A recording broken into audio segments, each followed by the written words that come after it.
This video consists of two deadly traps that white can play in the Scandinavian defense against black: the Intercontinental Ballistic Missile Gambit and the Tennyson Gambit. These chess traps can be played by anyone, from beginners to advanced, so let's begin. The ICBM Gambit is a chess trap that wins you a queen, with the cost of a knight and bishop. However, you will be up 3 points of material and a better position than black, as their king will be isolated alone without any castling privileges. So, to start this, we will start by playing knight f3. Black initiates the Scandinavian defense by playing d5. The Scandinavian defense is a rare but solid opening for black.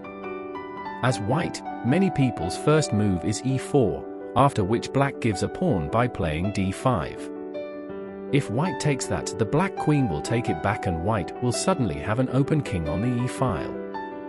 So, I would suggest defending the e-pawn if you encounter the Scandinavian defense. Anyways, back to the gambit.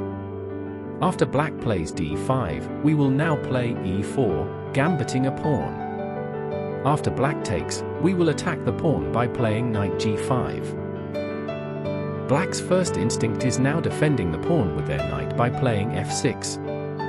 Once again, we will gambit another pawn by playing d3. If black takes, we will recapture with our bishop. To get rid of the annoying knight, black will try to kick it out by playing h6, but we have got a trick up our sleeve. We sacrifice the knight. This move forks the queen and rook, and to save the queen, black will take, but once again, we sacrifice the bishop. To evade the check, black will take the bishop, but this move reveals a discovery check on the opposing queen. After this, if black play e5 or e6, making way for the dark-squared bishop, make sure not to capture the free bishop, as after this bishop check leads to black having a discovery attack on our queen. We block the check and black captures our queen. Another point to be noted is that if instead of kicking the knight out by playing h6, they play knight c6, there is no need to go through the effort, as the knight is now defending the queen and you would be losing if you continued with this trap. So, make sure to think 3 to 5 steps ahead in chess, don't make hasty decisions, and not all games come out the same way, as shown here. The second game I wanted to show you was the Tennyson Gambit.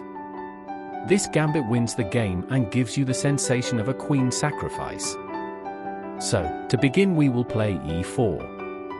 Black replies with d5, the Scandinavian. There are two main lines in the Scandinavian: the Barnes opening and the Tennyson Gambit. After their move, we will gambit the e-pawn by playing knight f3. After black takes our pawn, we seize the center by playing e5. Black will despise our active knight, so they will attack it by playing pawn f6, but that was a blunder. Queen gives a check, black blocks, bishop to c4, black takes our free queen, but that is shortly followed by our legendary move, bishop f7, checkmate.